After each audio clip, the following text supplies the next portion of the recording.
Okay. Now in this seventh question, we need to find the value of AB. Okay. We need to find the value of AB. Okay. We cannot find directly applying Pythagoras theorem in this triangle because we don't have two sides. Okay, we have 13, we don't have other side. So by applying Pythagoras theorem in this triangle, I will get DB, and after getting DB, I will get AB. So in triangle DCB, okay, by Pythagoras theorem, DB square is equal to BC square plus DC square. Okay, DB square as it is.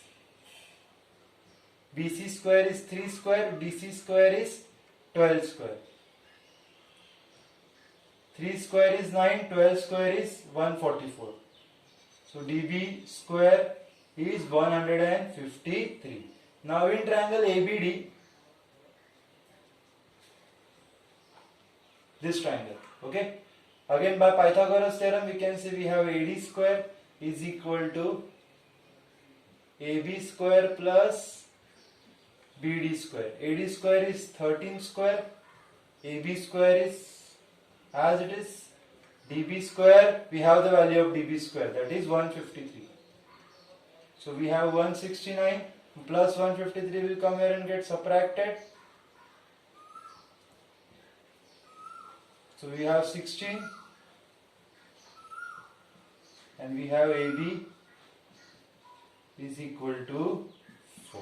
Okay. In the 8th question, we need to find out the value of PR. Okay, we need to find out the value of PR. We cannot get the value of PR directly by applying in triangle PSR because we don't know PR, we don't know PS. Then we will apply Pythagoras theorem in this triangle, triangle number 1, that is PQS, so that I will get PS. After getting PS, I will get PR. PR square is equal to, let us write, in triangle PSR. PR square is equal to PS square plus RS square. PR square is equal to PS square plus RS 16 in triangle PSQ this is wrong. In triangle PSQ it is PQ square is equal to PS square plus QS square.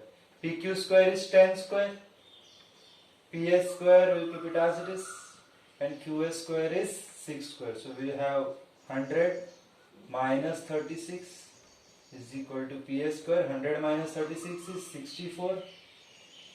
PS square. So PS is equal to 8. Okay. So we have the value of PS, that is 8. Now I will find out PR by applying in the bigger triangle. In triangle PSR. In triangle PSR. PR square is equal to PS square plus RS square. PR square is equal to PS square plus RS square. PR square is equal to PS square, that is 8 square, RS square, that is 15 square. So PR square will be 64 plus 225. So we have 289. Therefore PR is equal to 17.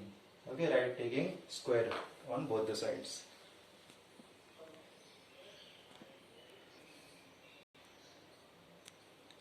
Okay, we'll start with the 9th question now. The question is quadrilateral PQRS is a rhombus. This is a rhombus.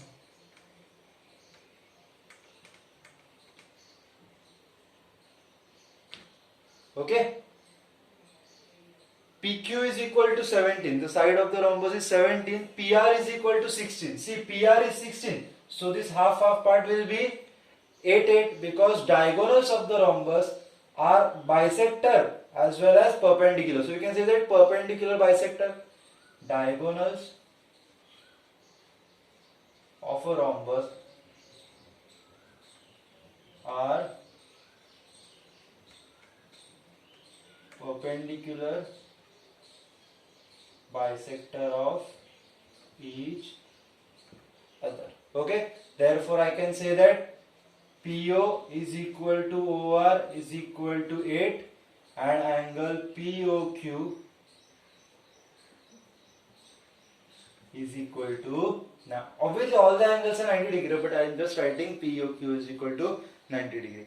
What is the question? I need to find the area. Okay, now how to find the area of the rhombus? Area of the rhombus is half into product of the diagonal, that is D1 into D2. We have D1, do we have D2? We'll just find out. So in triangle POQ, by Pythagoras theorem, I will have side opposite to 90 degree is the hypotenuse. Therefore, it is PQ square is equal to PO square plus OQ square. PQ square, that is 17 square. PO square, that is 8 square. OQ square we don't know. So it is 289 minus 64 is equal to OQ square. So it is 225 as a OQ square. 225 square root of 225 is 15. So OQ is equal to 15. We have written the diagonals of the rhombus are perpendicular bisector of each other. Therefore OQ is 15. Hence OS is also 15. Reason is already present there. Okay. Therefore OS is also 15. OS is 15. OQ is 15. Therefore QS is 30. We have QS is equal to 30. Now area of a quadrilateral PQRS, that is a rhombus, that is half into product of the diagonals, that is half into one diagonal is PR and other diagonal is QS. So half into 16 into 30. 2 ones are 2, 15s are. So 16, 15s are 16, 5s is 80, 6, 1, 240. So it is 240 centimeters square. Okay. This is the area of the rhombus is 240 centimeters square, and that's it. You only need to find out the area of the rhombus. Okay, in the next 10th question, we need to find the area of the trapezium. Trapezium is ABCD. Okay, we have two parallel lines, 90 degree over here. I need to find the area of the trapezium. See, area of a trapezium is equal to half into sum of parallel sides into height. So we have the height between them. We have one parallel side. The main our task is to find the second parallel side, that is DC. Okay, so to find this, first we will see that this is a rectangle ABCE. Quadrilateral ABCE is a rectangle. Its construction. Okay, so as it is a rectangle, BC is 4 and AE is also 4. Therefore BC is equal to AE, opposite sides of rectangle. Therefore we have AE is equal to 4 centimeters. Okay, now with the help of AE we can find out DE. In triangle AED by Pythagoras theorem, hypotenuse square, that is AD square is equal to AE square plus ED square. AD square is 5 square, AE square is 4 square, ED square is as it is. So it is 25, 4 square is 16. Okay, this 4 square will come here and become 16. So we have 9 is equal to ED square. Therefore ED is equal to 3 centimeters. So we have ED is equal to 3 centimeters. Okay. Now we know that AB is equal to EC. AB is equal to EC, opposite sides of the rectangle. Okay, AB is 5 and EC is in two parts, ED plus DC. Whenever you are splitting this this side, you should write E dash D dash C. That is E D C are in same line. So we can convert EC into ED plus DC. So phi ED is equal to 3, DC is equal to 2. So we have the value of DC. This is the second parallel set. Therefore, area of quadrilateral ABCD half into sum of the parallel side into height. Half into sum of parallel side, that is AB plus DC into height, that is BC. So half into AB plus DC, that is 5 plus DC is 3 into BC, that is height is 4. So half into 8 into 4. 2 1s are 2 4s are 4 4s are 16 centimeter square. Okay, this 5 plus 3, it is 8. Half into 8 into 4, 32 upon 2, that is 16 centimeter square. Okay, so extremely sorry, there DC is 2, so it will be 2 over here. So it will be half into 7 into 4. 2 1s are 2, 7 2s are, okay, it is 14 centimeter square. Instead of DC, I wrote the value of ED. Okay, so just correct it. Okay, in the 11th question of the Pythagoras theorem, the sides of the right angle triangle containing the right angle. See what it is? This is a right angle triangle. And which are the sides which are making this triangle as a right angle triangle? This side and this side. So these sides are 5x and other is 3x minus 1. Okay, and the area of the triangle is 60.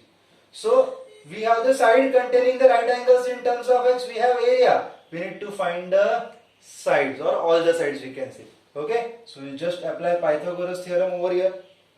Okay, so or we have the area, so we will use area first. So area of a triangle,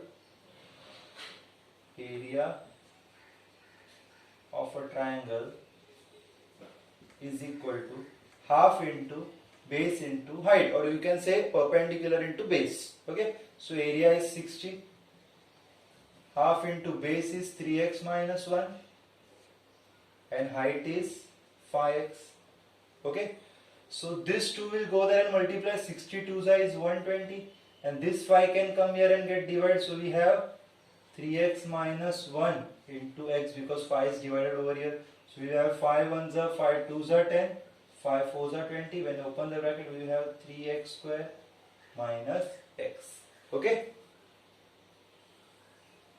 so 3x square minus x plus 24 will go there and become minus 24. So we have this. So 24 3s are, is 4 3s are 12, 6 72. And we need to split 24 so that in subtraction we get 1. So see, this is a type of a quadratic equation. You may see it in the chapter number 3 or chapter number 4, factorization. Okay, see, whenever you have a quadratic equation like this, you should multiply first term and last term. So 24 3s is 72. Got it? What does this 72 mean? See, here we have minus sign. So in subtraction, you should see the sign of the last term. We have minus sign. So in subtraction, we should get the middle number. That is minus 1, or you can say 1. So in subtraction, we want 1. And in multiplication, always, when you are multiplying this, you should have multiplication, you should get 72. Okay? How can we know that you want in subtraction? See the sign of the last term. Okay? Now, there are the rules of subtraction. For subtraction, we have plus for one term and minus for other term. And for addition, if it was plus sign over here, for addition it will be minus sign for both of them or plus sign for both of them. We know that minus minus is plus, plus plus is also plus. But for subtraction we have plus and minus. So in subtraction we want 1. So what are the multiples of 72 which gives me 1 as a subtraction? So it is 9 8s are 72. Okay? and we have subtraction. So we can give plus sign to this and minus sign to this, or minus sign to this and plus sign to this. Is it possible? No. You cannot give it randomly. Just see the sign of the middle term. What is the sign of the middle term? Sign of the middle term is minus sign. So middle number sign to greater 1. Okay, we have middle number sign to greater 1. And as it was subtraction, we have minus for 1 and plus for the other. So we will have 3x square minus 9x. We are splitting this middle term. Minus 1 is split in minus 9x plus 8x minus 24. Pay attention properly, guys. So this minus 1 is written as minus 9. You know that minus 9 plus 8 is minus 1. So minus term is split. It is also called a middle term split. Okay. We have 4 terms. Take 2 to group. Okay. So what is common in both of them? We have 3x common. So we will have x minus 3. Here also we will have x minus 3 plus 8 common. Okay. Is equal to 0. See, whatever bracket is there at the first place, copy that bracket. Okay. Are the signs changed? No. So take plus sign. And with x it was x.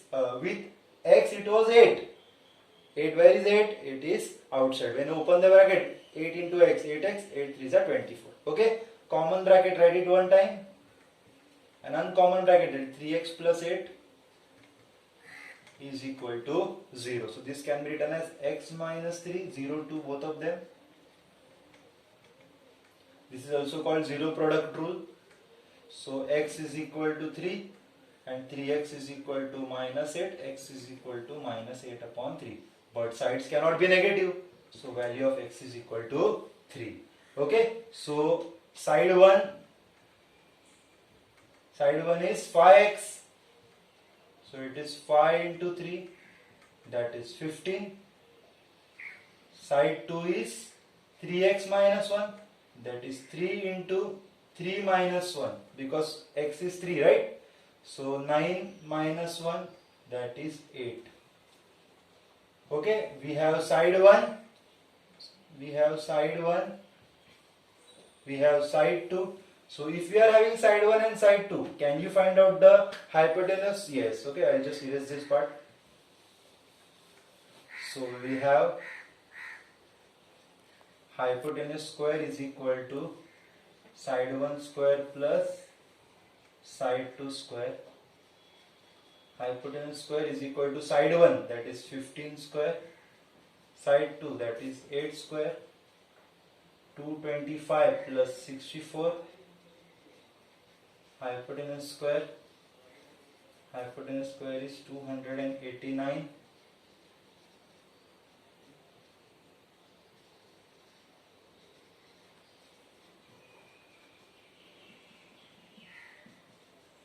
So hypotenuse is 17. Okay.